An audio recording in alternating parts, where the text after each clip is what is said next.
Welcome everybody to the new set of the podcast. I moved, Ben moved. This is the new rental. I do not own this place. It's very nice. If you hear an echo, that's not an accident. That's a metaphor for the echo chamber of the podcast. So we did that on purpose. No complaints. So to get started, it's all move stuff this week. So we'll persuasion question. Okay. How do I get the owners to let me have a cat here? So a little background. This is a very nice home. It came furnished, which was like almost a prerequisite for me because I don't have any stuff. So I got it furnished and they've been very accommodating, but also they're very particular about everything in the home. And so I want them to I want a kitty cat. You want a cat? That might ruin furniture. They didn't even want to let you bring the dogs at first, right? You had to like ask special permission for the dogs. They were concerned. We got two little guys.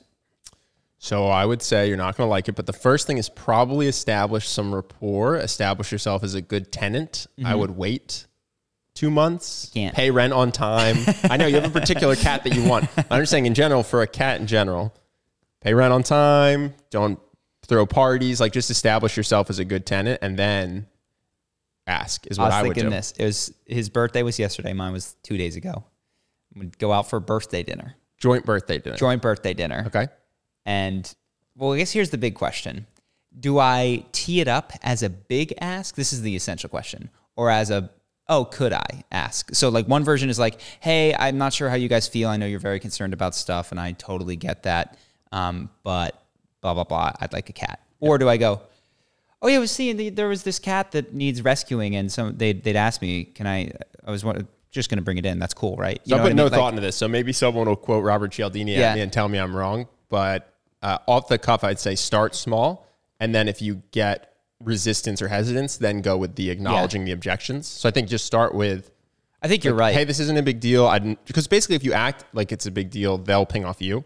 No, it's a frame thing. It's a frame. If I go, this is great, they're not 100% going to buy into it, but if you come in and say, hey, I know this is a huge sacrifice I'm asking you to do. They will think of it like that. Versus if you just say, hey, I saw this cat. It needs a home. It's in a shelter. It's a great cat. And then I think inevitably when they come up with hesitations, I don't know that you'll get an outright no so much as a lot of soft hesitations and I don't know, I don't knows. Yeah. Then you can address objections along the way, basically. And if you know if you know the objections, you can still address them ahead of time, but without acting like it's a big deal. So like there's a cat, this and that. I know you guys are worried about the furniture, but I'll make sure that the cat only stays in certain rooms or whatever. Or something. I'll buy insurance or cat whatever. Insurance. Yeah. So you can still, I think you can still address objections without making it seem like it's a huge ask. No, I think you're right. My inclination in these sorts of things, I actually do think in these sort of scenarios, I very much put myself in the emotional perspective of the other person, which makes it, I often anticipate that it's a big deal and that can be to my detriment. And the people that I see who are successful when they're asking me for something or when they're asking anyone else, it's a frame thing where they act like it's very, very small, at least to start. Yeah. I think we had a negotiation thing we talked about on the podcast that was like this, where we were talking about, do we come in and try to meet them where they're starting from? Because they started the opening bid. And what we decided was, no, their opening bid was just trash. So we'll just say, completely ignore it and just be like, I would make a few changes and then just come in with huge changes but say, and because then they can also always say no, you know? But the tone of what we said, I don't know exactly what it was there's a few changes, and few is true, but there's 3 changes. Three changes. And it's massive. Nothing like the original thing that you offered. And it's a great deal, and we're super excited for it. Yeah. So that was one thing. The other thing that it's all move stuff because I've been moving, but the power of incentives, super interesting. I'm on the phone with, I'm going to call them out. We did get internet now, but Frontier, which is an internet provider out here in California, I imagine in a couple places. And I didn't notice it at first, but after the second or third time, a representative on the phone said, by the way, there's going to be a rating and it's just for me. It's just for me. So if you could let, how I did, not anything else. And what happened was that every person was super friendly, told me that things were being fixed, told me that in 24 hours, don't worry, we fixed it. It's going to be up. And I was on the phone for hours and hours on end, and it was never fixed. It never came up. Finally, a technician came out, and I didn't let him leave until I did a speed test that confirmed. And I just realized that the incentive structure that has been devised by whatever corporate people trying to make good stuff happen is you're going to be rated individually. You're going to be rated immediately after the phone call. and this person does not know who you are and will never be able to track you down again. Right, so you can't get to the same person. So the incentive structure, you promised. Be super friendly, don't fix anything. Right. And promise that it's all going to be good and that you found the problem and it's going to kick on any minute now, probably within 24 hours. I got hip to the 24-hour thing after the second time it happened. And I was like, no, you need to send a technician out here so I can physically hold him. No, I think often it sucks and you want to try to do it kindly, but the number one thing that motivates companies, it seems, is I'm going to switch. Mm-hmm. So if you're having a phone problem or an internet problem and you act like your only option in the world is Verizon or T-Mobile, and you're trying to work with them, often so little gets done until you go, hey, if this isn't fixed in 24 hours, I'm just going to switch. And then miraculously, it doesn't fix everything, but all of a sudden you're getting better service, quicker service, whatever it is. And it's to your point of the incentives. If you're on a subscription, it's not like you pay Spectrum or Frontier more or less depending on how good they do.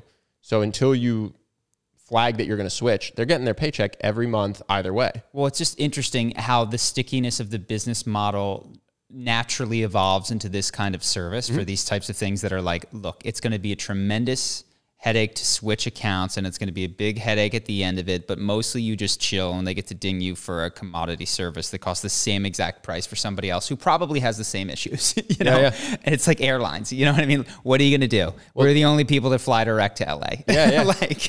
No, the other thing that's interesting with subscriptions in particular is sometimes there is instead of offering a better service, you just lower the price a little and hope no one even recognizes that you're charging them. This is a bit of a pivot, and I won't name names, but we met people at a conference recently where their business models basically don't provide much, but only charge $2 a month with the idea that if you can just get people to sign up, they'll stay forever. They might not even remember that they pay for you. Yeah. And so, it's that weird gym model basically of get someone in on a contract that they can't cancel and then just ding them without providing any value. Yeah. Well, I guess as I was thinking, I was like, how do you get people not to do this? Like, how do I get this guy who I will never find, who is he's not even at a call center because it's COVID.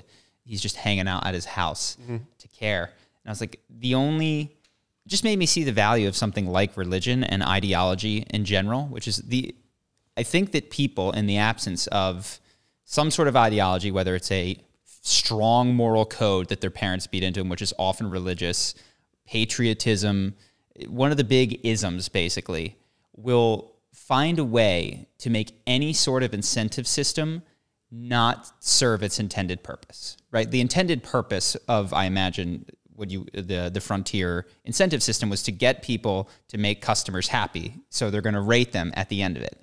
And I think it's just a natural thing that people will find the shortcut there, which is be super polite, get them off the phone, get a 10 out of 10 rating. Well, this is the whole philosophy behind that book that you really like about reinventing organizations, is that if you silo people and segment them and you give them tasks, but you don't tell them what it's for, it's kind of exactly like in Game of Thrones when that guy tries to chase the mountain because he's told to wait somewhere but not told why. Yeah. So people will try to do what you tell them, but if they don't know why they're doing it, inevitably they will not do what you had hoped they would do with the incentive structure. Although I think in the case of Frontier, they might be happy to just give you the runaround. Even as a business, yeah. No, and I think something that we've seen is that even in our businesses, incentives have the same outcome, which is like they're crude motivating tools. Sometimes they do transform action. Let's put it that way. Like incentives are incredibly effective at just redirecting resources and activity to other places. They're not super fine-tuned and they're not holistic in how they work. And what has been, I think, what has been the most holistic thing? I guess it's like a religion or being an owner or having your name on something. That's something else that we saw was like, hey, we want to make sure that everybody feels that their name is somewhere written on this thing that they've built. And that then creates a more holistic approach to I try every couple of videos, I try at the end to shout out the editors by name. It it gets them to put their photos on it. And I think it makes them feel happier to work on it, I think, because they know that they're going to be acknowledged for it. Well, it's acknowledged, and I mean, I feel it when I make these videos, it's okay. If I were making these videos for someone else, what is the bar that this has to hit? Okay, now it has my name on it. Yeah. What is the bar that this has to hit? Totally different. Totally different. And at least you're the OG, man. I got to make my bar is like, are people going to bitch that this wasn't made by Charlie? So I'm constantly just like, all right, I got to give it another run through. Dude, I mean, they complained about stuff when I was doing it too.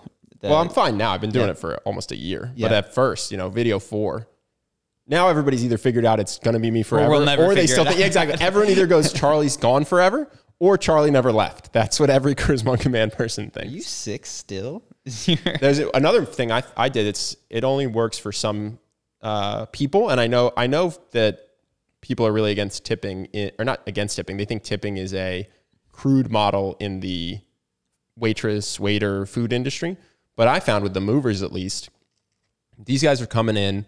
The company that runs the website is taking, I think, over half the pay, even though these guys are doing the labor. And so when they were moving, I said, hey, I don't have cash. Can you just text me your Venmo so I can tip you at the end?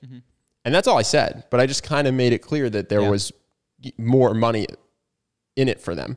And I think that that's a helpful thing you can sometimes do, is flag early. Instead of if I just hadn't said anything and then gave them a tip at the end, I feel like that would have been still a pleasant surprise, but it might not incentivize them to care as much. Yeah. Whereas when I said, hey, just shoot me your Venmo, I'm going to tip you at the end of this just so you get it instead of the corporation, they were super appreciative. And I think that made them feel less shitty, I guess, about doing hard labor when someone else was getting most of the money. Yeah, I think tipping is weird because then it becomes habit, and it's like I tip well, and I tip the same amount no matter what you do. You know what I mean? I just build it into my mental framework of the cost of things, at least at restaurants and that sort of stuff. So I wonder if its power is worn out. But no, I agree with the movers, man. Those dudes worked hard and were carrying boxes all damn day. That would be no fun. This is semi-related to the incentive moral thing. So Coffeezilla did a video that he's doing really cool investigative work, number one. But I think he's somebody who works with the Nelk group that I'm not totally familiar with, but he makes these extremely expensive videos where he spends a boatload of money and gives some of it away. And when you do the math, 4 million views, how much he's giving away. I mean, I could do the math. I go, this doesn't add up. Like, this person is coming in with money or losing it at a rate that is not sustainable. And so we started to dig into how he's doing it. It's a really interesting video. It's going to be a 6-part series. You're talking about the Nelk. Sorry, yeah. I thought you were saying Coffeezilla gave money. I was so confused. I thought you were saying Coffeezilla gives money away at an unsustainable rate. Steve will do it, is I think his name. Or Got it. So like Coffeezilla investigated a guy where the math doesn't add up. And now I'm with you. So he goes into it, and he does really hardcore investigative stuff, trying to figure out where it's coming from. And essentially, he traces it, I think, accurately, and we'll find out in the other parts, to recommending casino gambling websites that are completely offshore, totally unregulated, and getting a cut of the losses. Now, technically, it's not a cut of the losses. It's a cut of the amount that his people play dependent on the house edge in any given game, which is essentially, when you zoom out, a cut of the losses. Well, of course. I mean, if a casino is paying you, you're being paid off of the losses. But I mean, here's what I'm saying that makes it the losses. Each game has a different edge. Sure. Depending on what game they get, he gets paid more. Which is to say, like, dude, we're paying you because they're losing. Yes. It's not just bringing people inside and maybe they'll get a drink or hang out. No, it's like how much money multiplied by how likely they are to lose. That's what we pay you. So yeah, it's essentially a cut of the losses. And the other thing, and Lord knows, I'm not what other shenanigans will turn up in parts, whatever, 2 through 6. But it was just interesting that this guy, the impression that I get from him, he's like a mini Gronk. He does beer drinking challenges and not that Gronk does beer drinking, but he's just like a goofy, just a bro. Silly bro. And when I look at him, I don't see a criminal mastermind, or I see someone who has literally the thought of, is this right? I don't think passed through his brain at any moment doing this. And just occurred to me, because there's all this YouTuber, we've been talking about it, and I hate it. This crypto bullshit like cryptos, like NFTs, the way that influencers are doing it is so morally disturbing that there's not a thought of like, well, what am I promoting and what is the likely outcome of this and how am I enriching myself? That there's not a single question of is this a good thing to put into the world? I'm not, I don't know what the word is. Not surprised. It's a bummer that how pervasive that lack of moral thought is. And what you're saying, which I don't disagree with, is people are trusting this recommendation and they're not sophisticated, informed buyers. So what I'm saying, if you did a shout out that said, hey, these casinos are super fun. Yeah. There's a house edge. Obviously, that's how every casino works. So you're likely to lose, but it's fun and some people make millions.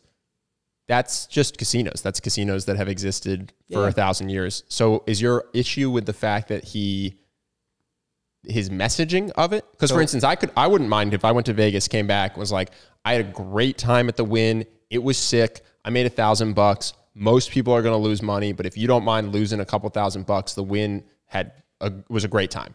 Like you wouldn't say that's an unethical thing to say.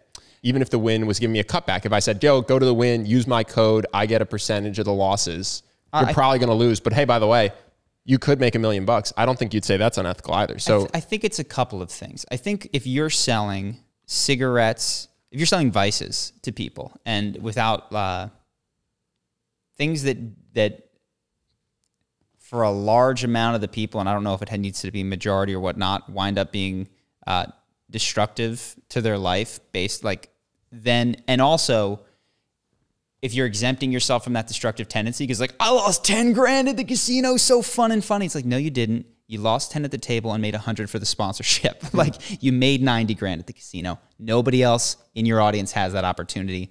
So it's one, pushing a vice. Two, like you said, misrepresenting with the enthusiasm what it is. Like if he was actually losing 10 grand at these casinos and not getting paid, I don't think that he would be as enthusiastic about it as he is. So it's like you're getting paid to present this as something that it's not, and your attitude is reflective in a way that is incredibly destructive. Like I am paid to say that Audible is a really cool thing, and otherwise I wouldn't dedicate a minute at the end of my videos to talking about Audible.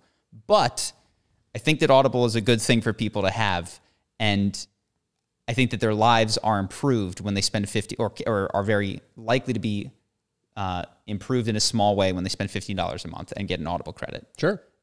So it's the vice thing. It's the representation. It's the how he represents it. And then I'm not sure about this one. I'd have to check. I'm not certain if you need to really be 18 or older for these offshore gambling sites. And I imagine that they're not going for like channels with really old audiences. They're going for like viral video influencers that are appealing to people younger than me. And I don't think many people older than me have it, but there is still, of course, a gap. I'm 34 years old now. So, but those would be my three issues. And just the general thing that doesn't seem to have, it doesn't seem that he's asked himself, is this good or not? He hasn't thought about any of those considerations or angles.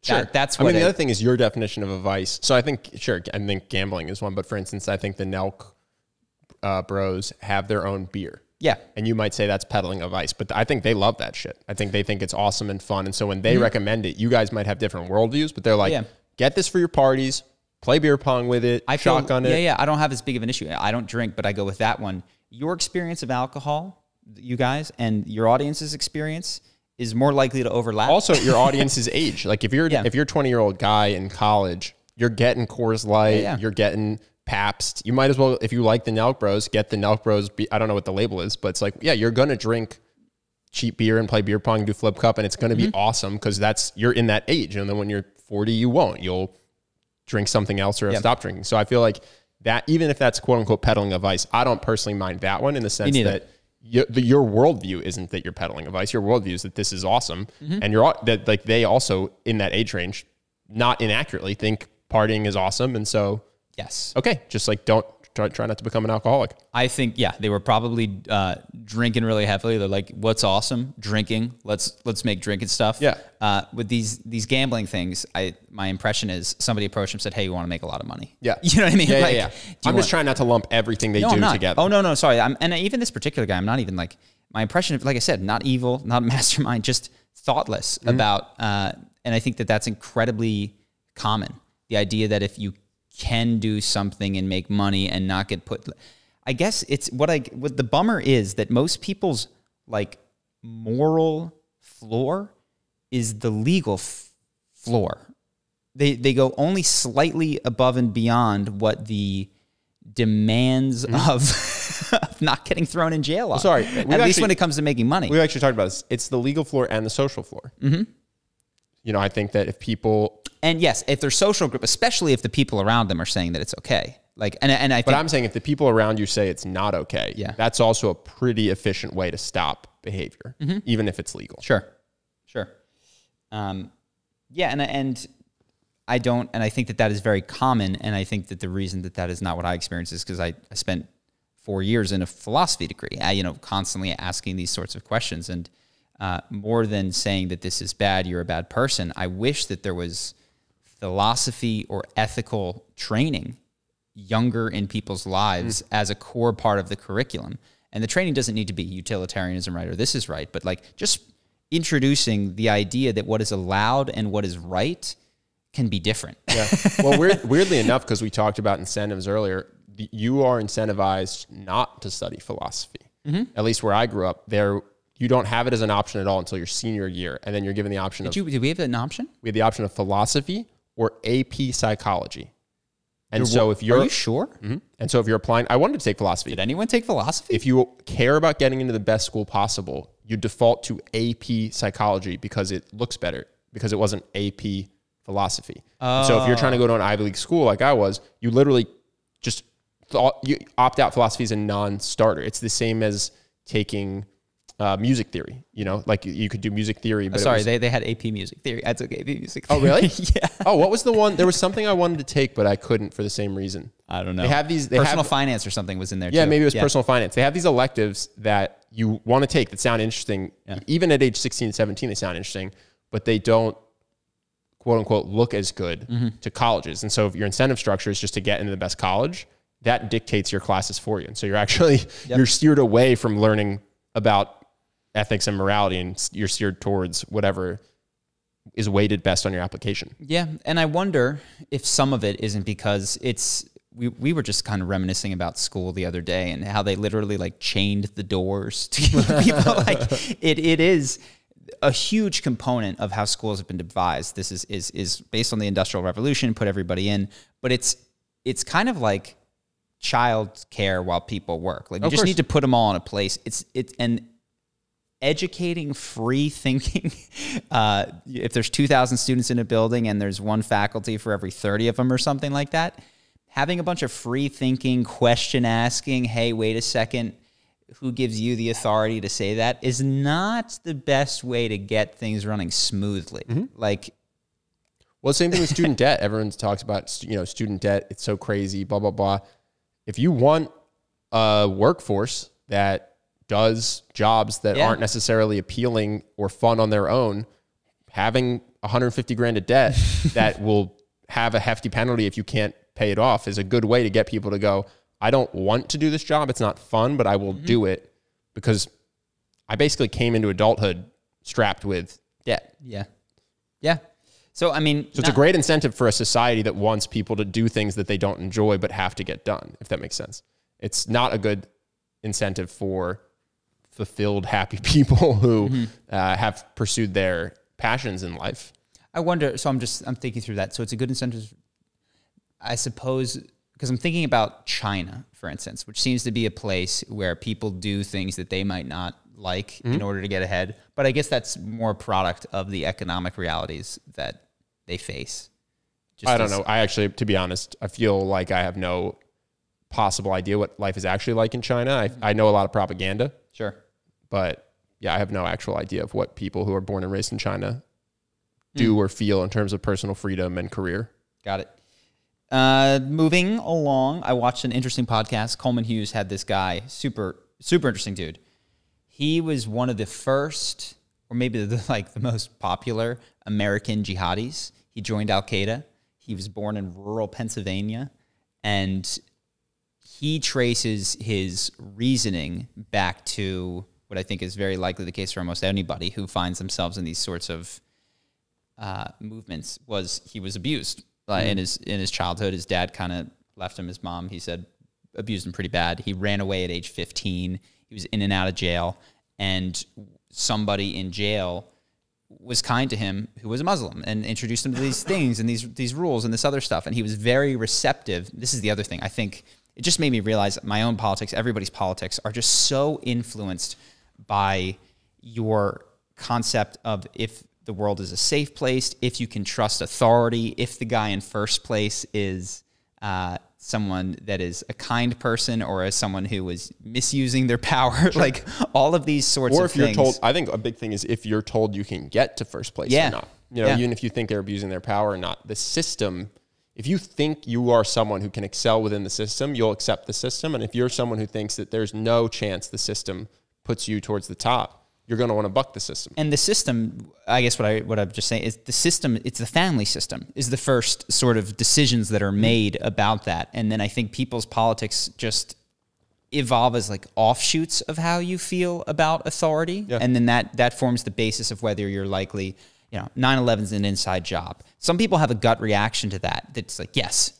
Like, and the evidence is extremely convincing. And some people don't even entertain that thought. There's no way that's possible. I am not saying that any of these are true or false or this or that, but we met a guy who believed almost every conspiracy, every single conspiracy that came to him, right? God. It was, HIV was created by the government and it only targets certain people and he's immune to it because of some, it's not designed for him. Yeah. The earth is flat. The 9/11 was an inside job. Just every conspiracy you can imagine. And we're like, what is going on? This guy seems, when you're not talking about conspiracies, like a friendly, charismatic, normal guy. Yeah. And he answers the door with a machine gun and a pistol at his head. Yeah, he shows you he's cleaning up his guns because he's going to protect him and his own and then when the tanks roll in. You find out that he had a very, very bad relationship with his father at a young age and completely distrusts authority because of it. Yeah. Like if it's the paternal figure, government, scientists, anyone that represents that thing he felt towards his dad when he was growing up,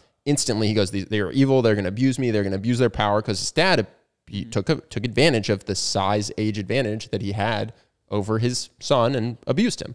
And you just go, oh, this all clicks into place. It makes sense to you given this belief that you've had since a very young age. Mm-hmm. So you don't need the evidence to be compelling in a way versus someone who maybe doesn't believe any conspiracies except for one, maybe actually was convinced by the evidence. Yeah. But when you're just, oh, they're all true. Yeah, it's I think signifies what life was like for you growing up. Yep. 100%. And he also says that like what gets people into these movements is not, he's like, this Coleman was asking him, he's like, could it have been a far right movement? And he's like, well, I was he had the authority thing was something that he wasn't into. So he's like, I don't know, it could have been far right, but it could have been a lot of different things. And he said, what got me in and what gets people in is the community.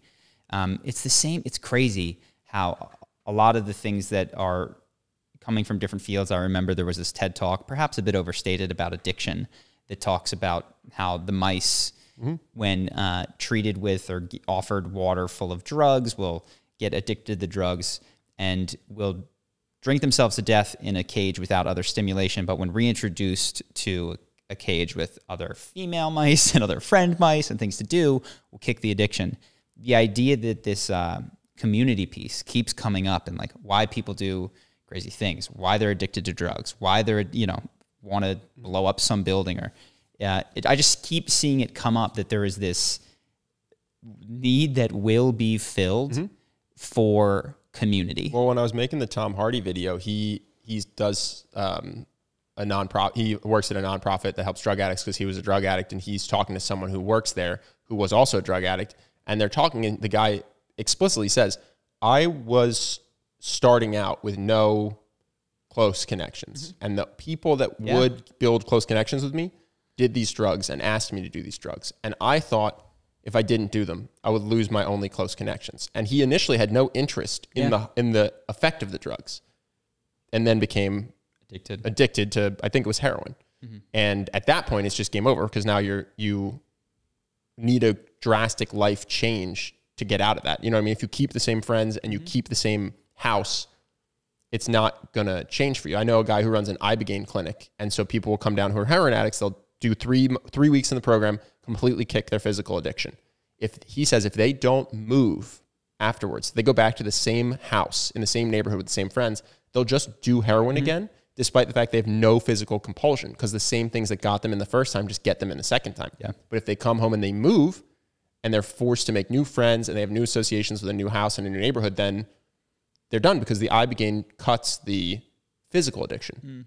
And so, yeah, it's just really interesting to think about. A lot of times these people might not even necessarily just be chasing the high, but it's just the circumstances make them feel like this is what they do to fit in or have friends or have loved ones or whatever it might be. Yeah. It seems like there's also this weird valley that one falls into in terms of the community. It's like once you're a drug addict, let's say you hit rock bottom, you no longer be a drug addict, so you're ready to get rid of all your drug addict friends. Like, okay, who's signing up to be your friend that's not a drug addict right now? Okay, you're just in Al-Qaeda. You realize that you don't want to do this anymore. Like, who's signing up to be that guy's friend and community? Is that once you get pulled into these things that are so far afield of mainstream community, it's tough to get back into mainstream community. Yeah, and I also think that, I don't know that drug addict communities do this, although maybe they do. But I think with things like Al-Qaeda or certain religious groups, they twist that knife. They say, if you leave, we're completely banning you from all of the people. Oh, no, you don't get to stay in touch. Yeah. Like, if you leave, you're dead to everyone here. And they make that explicitly clear, and they twist that knife purposely to keep people in who are dissatisfied with the ideology. And this isn't everyone, but we know several. This is more than one Mormon person that I know has told me that was their experience, up to and including with family members when they left the church, which is, you are just gone. Well, one guy, this is what I was going to say. That's not to say every single one, but one guy left fundamentalist. He's always very clear to say fundamentalist Mormons, like the most hardcore you can get. He left with his wife. His wife and him both don't agree with the religious views of it. But once they separated, his wife wanted the ties so much that she went back and just fakes it. And just, if she has a kid, she will tell that kid everything. We spoke to him and we asked him, I believe, and I said, do you think she's faking it? He said, I think basically her reasoning is incredibly motivated. So that we've talked about this. Your brain is going to do you the favors that you feel that you need to survive and be safe. And like, if you need to believe something that you didn't believe 6 months ago and you had really good reasons for it, your brain is it'll do you that solid. She'll raise a kid with her new husband and raise that kid completely in the faith and never even mention that she left. That'll be a life experience that the kid never hears about. So she's even if she in her head has doubts, to the outward facing world, including the people closest to her and the kids she's going to raise, she's as devout as they come, because to stray from that is to lose all her family and friends. Yeah. No, it is. I forget when it came up sometime this week. I was just thinking of the things, okay. So we've talked in the past on this podcast about the things that my family, I've talked a lot about my family. You've mentioned, I don't know if you've mentioned on the podcast, but I've been like, my mom screwed this up or my dad screwed this up. And it's like, I can trace the screw ups through to like, and it affected me in this way. And somebody, I think in Patreon, I saw like, what do you think your parents did well? Because you guys are well raised. And it's a way harder tracing, I found. I was like, I don't actually know what the things they got right. I was trying to codify them. But one that I think I came up with related to this is that I did have a pretty strong, though not infinite, sense that I could date whoever I wanted and they would still love me. I could move wherever I wanted and they could still love me. I could go to college or not go to college and they would still love me. Like the span of things that I could do and still have the support and love of my family was pretty wide spanning. Yeah. They didn't like it, but I could leave a private equity job, move to Brazil and start a business that was probably not going to work. And they would still love me. They would say, hey, I don't think this is a good call for you when you're going to be poor and struggling, but we will still love you. Yeah. And I actually know people who their parents have made it implicit, although not explicit, that if they move too far locationally, there will be a love penalty. And not a love, it's often not framed as a love penalty. It's like a, you'll hurt me so much penalty. Like you don't love me if you go there. So that's, I guess, the things that have been, it's almost like very general, like the things that weren't good were almost the limits of the love. And some of it was just felt on my end as a boy growing up in the 90s, which is like, if you cry too much, you know what I mean? Therefore you're not worthy. And as demonstrated also by our fathers who never cried or, or expressed any weakness. I have seen one tear leave my father's eyes, and it was when his dad died, and I saw him tear up at my sister's wedding, but he vehemently denies that a tear left his eyes. Yes. And so without saying it, you get the impressions like, that's not what we do. Like, so. Oh no, he's super clear. He's super clear that that's not what men do. Yeah. So the things that were, limits or other men can. Yeah. Not all men. Yeah. Well, and again, he's never said that, but that's interpreted. That's just my sense of what he thinks. Maybe he doesn't feel that way. That is my sense of how he doesn't think that. No, but I think that kids are having done a bunch of MDMA, far more intuitive than we realize. Like they pick up. Well, they often say kids care much more about what you do than what you say. Yeah. So if you say, "Oh, it's okay to cry. Something's okay. Something's okay. Something's okay. Something's okay," but you never do it. If it's okay to cry, but you're like this in sad situations. They know they're not. Well, it's just interesting. You could see it shaking out the other way, but apparently, children are much more receptive to what you do than if you're like, okay, you have to be kind to waiters, and then you're shooting out every waiter and bitching about them behind their back. Your kid is going to bitch out waiters, and you're going to go, I always said to be kind to waiters. I don't get it. It's like you have road rage. Yeah, don't swear. No, they just look at your behavior. They almost don't. They just don't take your words at that much of import. But yeah, so that I guess the things that were done poorly were the limits of that, or the felt limits. In some cases, that's my fault where I misinterpreted. Some cases, it was a reasonable interpretation, and the things that went well were like the expansiveness of the "I'll love you" up to and including this and including this and including this and including this, and it gave a lot of freedom for I don't know. I talked my parents out of religion when I was like 8. Or maybe I was 12 at that point, but I didn't get the sense that was going to jeopardize our relationship, which was good. This is an announcement, so this goes out on Friday, October 8th. So I've mentioned in the past, on Monday, we're going to be, if you guys are interested, we'll throw the Google Doc in. We have Ali Abdal's Part-Time YouTuber Academy is opening. We're partnering with him for it. He's going to teach the core of the course. I'm going to teach, I think, 2 or 3 workshop sessions in addition to we're setting up the number, but Q&As, private Q&As, just with the Charisma on Command, joining people. It's a course to help you start a YouTube channel, or if you're getting started, to grow that YouTube channel. The whole idea is that some people might have no subscribers. Some people are more interested in monetization, but it's intended to take you from, I'm not sure what niche is the best for me, I've got all these different ideas, up to, okay, I've got the right niche, I've got the right titles, the right thumbnails, my videos are getting views, I've got maybe, some people have gotten tens of thousands of subscribers in just a short period of time. I went through the entire course, I really liked it, and that's why I partnered with him to do it. So it's coming out next week. It is a capped course because it is taught live on Zoom, and a community is a big part of it. There's a ton of interaction, which is really interesting. So if you want to join, put your name in the Google Doc beneath this, and I'll send you an email when it launches, because it very well may sell out. It's sold out in all of the 3 previous cohorts. Cool? And I'm excited. I like talking about YouTube. I realized at VidSummit, it's a thing that I have not totally codified.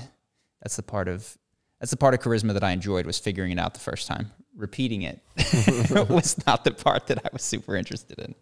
So we'll see how many cohorts I have in me before I'm like, I can't do this. But at least this one. Oh, this one I'm excited for. I'm genuinely excited for it. As I sit down, one of the big questions was, how do you make money as a small channel? I was like, I've never really thought about that. And I was like, gambling.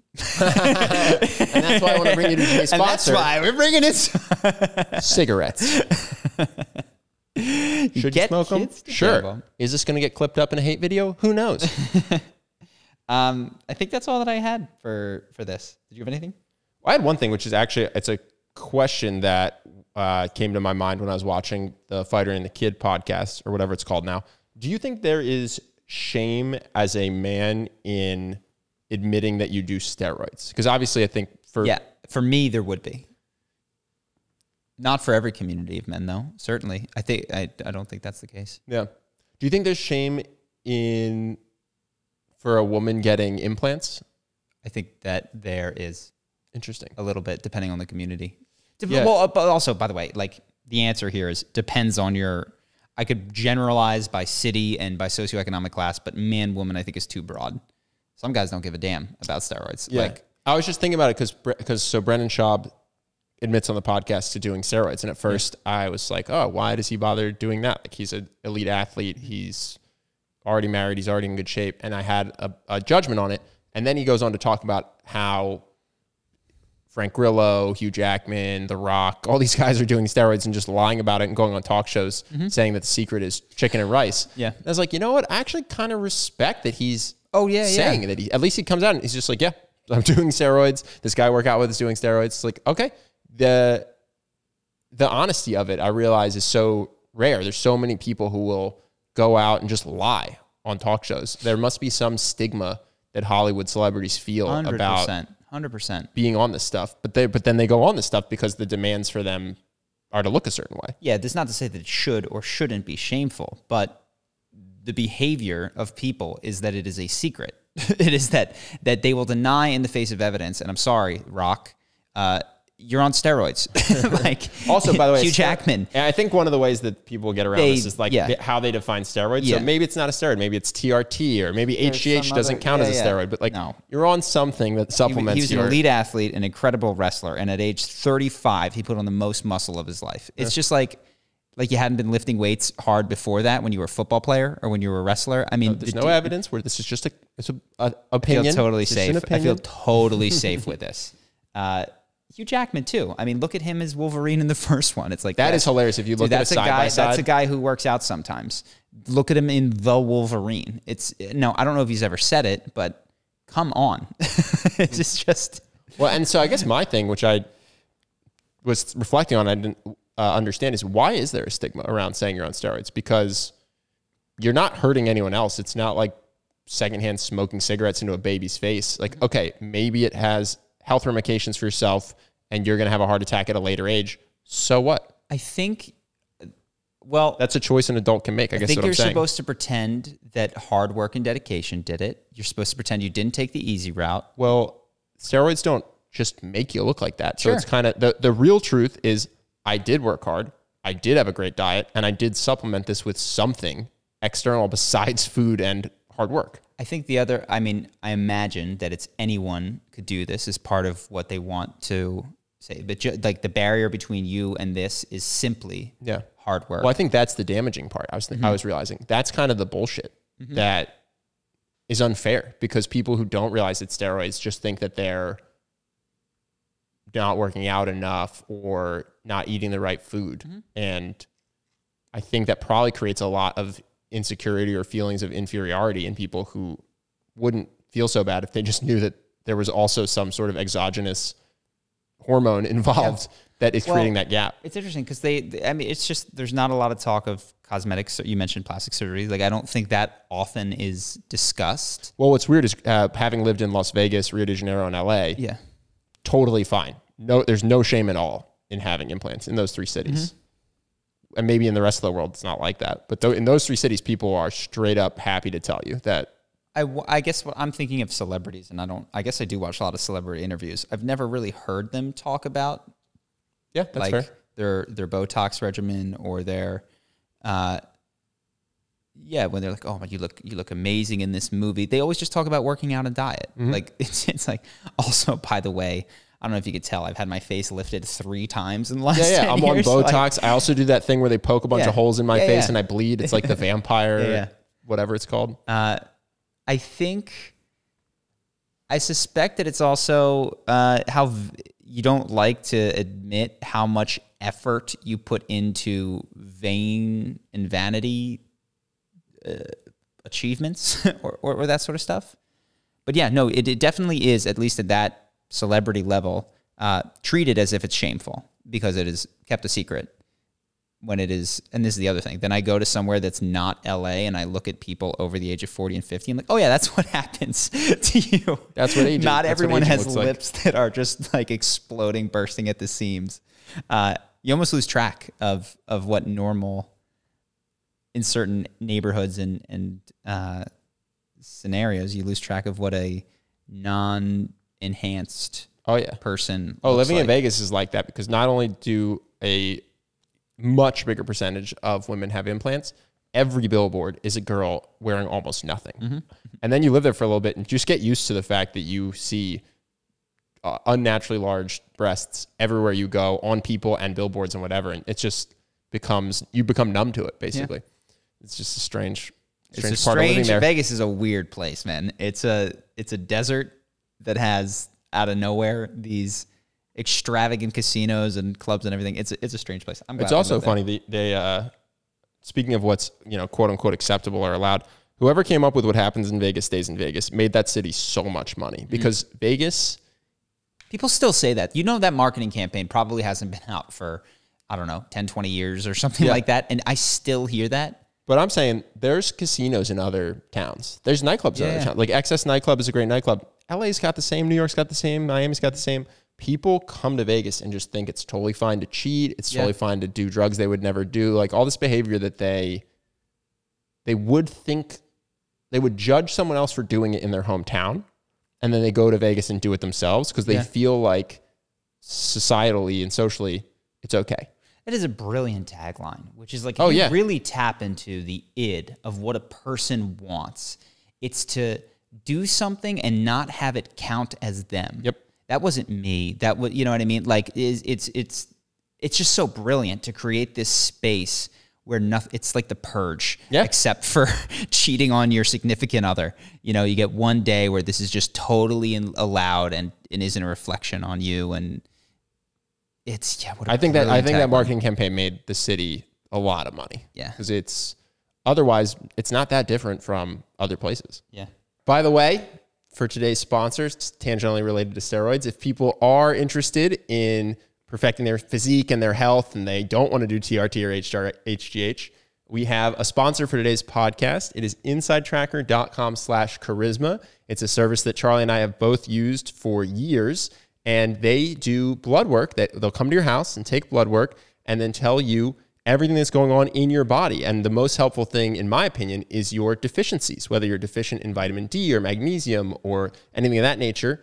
And a lot of times, if you're not getting the results that you want from diet and exercise, it can be because you are missing small things that make a big difference. These are lever points that can be transformational for you. I, through Inside Tracker and a couple of changes to my diet, was able to almost triple my natural testosterone from incredibly low on the spectrum for a man my age to right down the fairway, right in the middle. Mm-hmm. You found out that you had testosterone at a good level, but had a lot of binding agents that were preventing your body from using your testosterone. Mm-hmm. And then Inside Tracker will give you changes to your lifestyle or your sleep or your diet or whatever that will help you minimize those binding agents so your body can actually use the testosterone that it is creating that's currently getting blocked. So they're our sponsor for today. They're a great service. I've been using them and will continue to use them. And if you're in like a crowded area in a city, they will come to your house, which is awesome. That's how I always did it. I just had them show up at my house in the morning, draw the blood. A couple days later, you go online, and you've got, I don't know how many different points. It's dozens of different particular markers.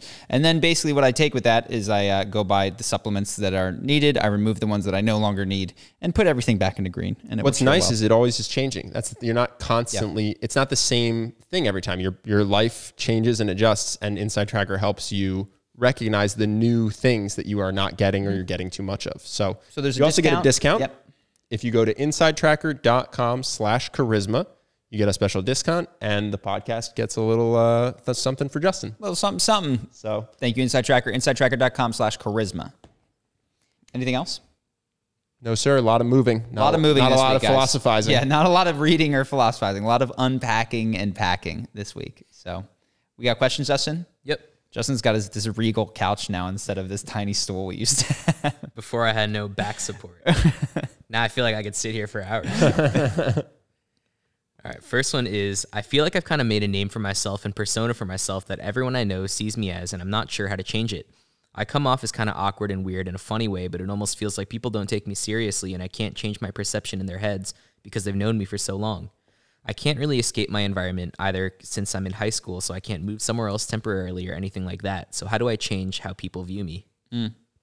Well, I never did this. I was the same, even when I changed, people just like refused to see it. Summers help a lot in school, though. Summers can help. You can just come back from that 3-month gap and be different. Yeah, I know one kid who did it, he was a friend of mine, and one day he just didn't sit at our lunch table and just decided that he was a guy who now hung out with girls. And he just remade himself in a new friend group, and we weren't close for a year or two. And then I guess, we reconnected after that. So I'm not saying you should do that, but look, man, high school can feel very trapping, and I think it is because everybody's known each other for a long time. They hold each other to the standards of who they were 3-4 years ago, even though people are changing at the fastest pace of their entire lives. So what you could do, I'm not saying you could change friend groups and find people that don't have as much of a thing that they know about you.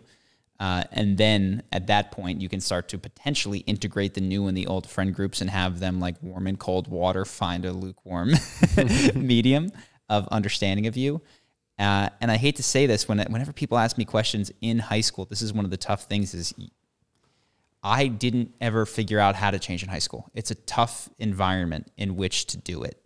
I just dealt with it. Got changed in high school and college. And I think I do college. In terms of how you're perceived, I think for whatever reason, if you've always worn basketball shorts and a t-shirt, and then one day you show up and you're wearing nice shorts and a polo shirt or whatever. If you do that from a Wednesday to a Thursday, it feels disingenuous. Now, obviously, as it occurs over the course of a summer, there is a day where it just switches, but it's out of people's eyesight. And so when you leave for the year and you come back 3 months later and you have new fashion and new style, you carry yourself a new way, you have new interests, it's not considered disingenuous, or it doesn't shock people. It's not sudden, even though clearly there was just a day in July where you switched. Tough advice in October. Listen, you ask a question. That's the answer is you just come back between one. Yeah. And I did it in college between freshman and sophomore year. I just completely changed my style and look and everything. And I came back and all of a sudden it was like, oh my God, this is so, it was praised. It was reasonable for something to have transformed you in that instead period of if I had just done it between a Wednesday and Thursday, I think it'd be much more like, who are you pretending to be? Yeah. You're given permission for more growth, weirdly, when people aren't looking at you. When people aren't looking, Yeah. Hopefully that helps. All right, I have one more. So not a lot of questions. Yeah. This one was also a patron question. So, hey guys, after listening to your interview with Alex Hormozi, I became very interested in his success. I subscribed to his channel and watched every video he created for this year. It was only upon watching his video titled How I Made $35 Million for my companies using one sales tactic that I became worried. In the video, he tells a story of running into an old college buddy that was earning 10 times more than Alex by selling supplements, which became the catalyst for Alex to begin selling supplements of his own. He struggled for a while with upselling new customers on his products until meeting a woman one day whom he described as having a nice ring and purse, aka money, and an upbeat, agreeable personality. He decided to use the assumed close tactic and asked her which protein flavors she'd like. The woman, being polite, asked for his recommendation, which he provided, before asking which flavor of pre-workout she'd like, adding his personal favorite being kiwi. She smiled and agreed. Fearing not to push his luck, he capped the interaction, asking if he could use the card on file, and she said yes, grabbed her products, and left. Where Alex saw a breakthrough business opportunity, I saw manipulation at its finest. He seemed to believe that he was such an avid salesman that he convinced her to buy, whereas I see it as someone not realizing they're making a separate purchase in the first place. Although I agree that simply changing the words you use to avoid proposing an either-or scenario to your prospects will dramatically increase your rate of success, I think in this situation, the customer was more likely to believe the products were being given to her were included in her original purchase. Given your previous stance on the marketing strategies you're willing/unwilling to use, I'm interested in your opinion. I value your guys' recommendations, which is what led me to dive deeper into Alex's business, but the deeper I go in, the more I find signs that this type of behavior seems to be a habit of his, and cognitive dissonance leads to him seeing misdirection and manipulation as cutting-edge business acumen. So, I don't know this particular example. I haven't listened to the story. Without knowing the particular example, I would agree that because I've been in these scenarios where, and I've been on the other end, and I can sometimes lack the desire to do the confronting, where I assume somebody presents something as like, oh, it feels included, and then there's a bill later, and if it's a low enough dollar cost, I might just be like, yeah, fine, do it. And I agree, you don't want to do that. So for that particular one,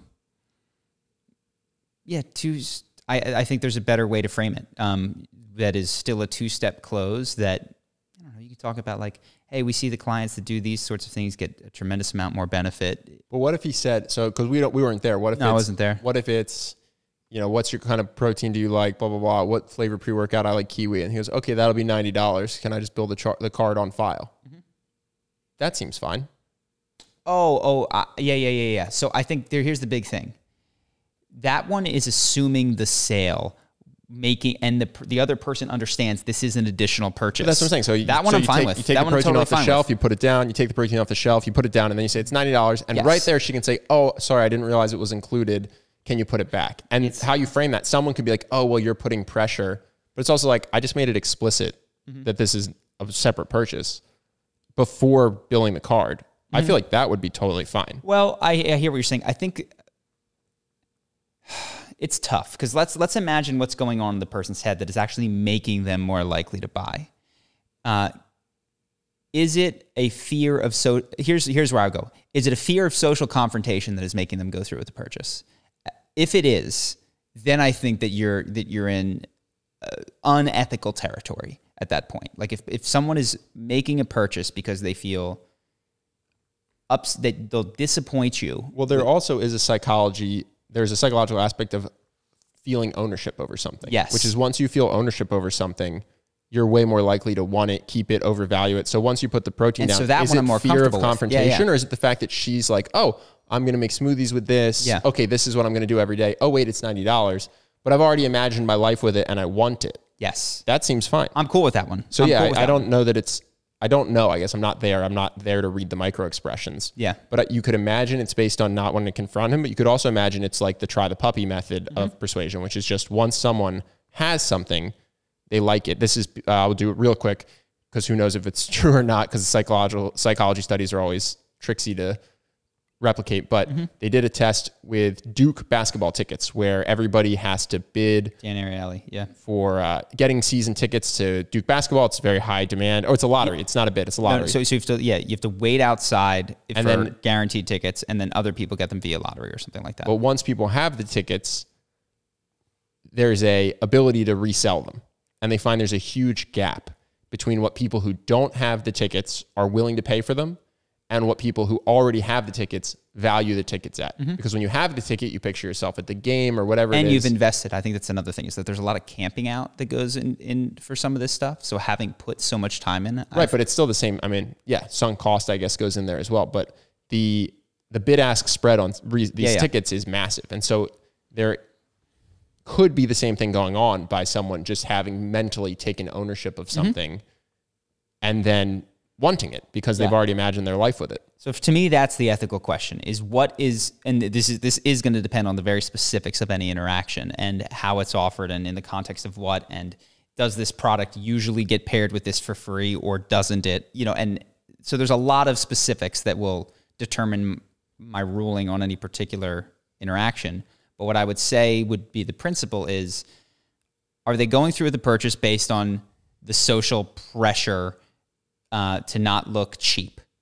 That to me is now like, this is unethical territory. Like let them get, but are they excited about the product and they've thought about using it and they're excited about the results and you've got them to really imagine that? That's ethical in my perspective. So I don't know with the specific one what was going on. Was there an additional question regarding Alex in particular? No, just more so the thoughts on the ethics of it. Well, one thing I actually will say, I haven't watched Alex's stuff. Charlie is a huge fan. I've watched 2 videos.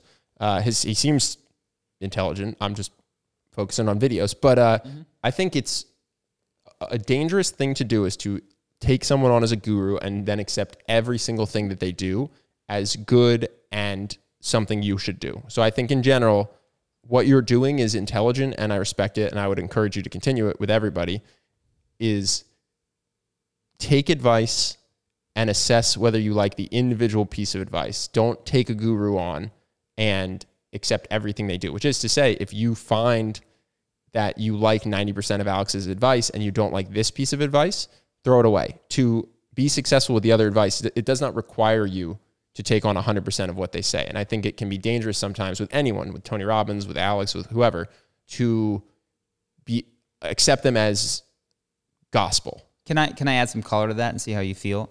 I think that where you want to be skeptical and toss advice is from an ethical and moral perspective. But I do think that if you're taking Tony's or Alex's or our advice about a domain of expertise and you're like, that would never work. No, try it. You should take the advice. Try it is what I wouldn't say take the advice. To be fair, we read a book called The E-Myth, which is all about systematizing your business. We took the advice. And then we took the advice and it didn't work. And then it turns out that he tried to systematize his business and it didn't work for him, the author. So once you've vetted someone, you don't take it as gospel, but you try it. You try it, unless you think it's unethical. And in which case you don't even have to try it. But if it just makes you uncomfortable, and this isn't you, but some people will get sales advice and they go, I just feel uncomfortable. Like, hey, you should double your price for your coaching. Or you should double your price as a DM for D&D. And people go, that just makes me feel uncomfortable. It's like, would you like the money? If the other people were happy, would you be happy? Okay, then you should try this, even if it makes you uncomfortable, because it's not an ethics thing at that point. It's just social courage. So yeah, I think there's a variety of reasons, I guess, to throw out advice. But yeah, if you think something's shady, just no pressure to do it. Yep. Cool. Patreon? Yep. All right, guys, this was a short one. We had a big move this week, but maybe we'll be reading more books and have more for you next week. If you want to see more, what do we got for Patreon this week, Justin? Oh, yeah, Justin, what are we answering? Yeah, this week we're going to talk about star signs. We're going to answer a question about if you should call an ex that you miss. Definitely. Always. Yes. And then spicy. We're going to talk about how to practice touch with women without being creepy. All right, cool. Hope to see you guys there. Any amount gets you in, so hope to see you over on the Patreon. If not, next week. Cheers. Peace.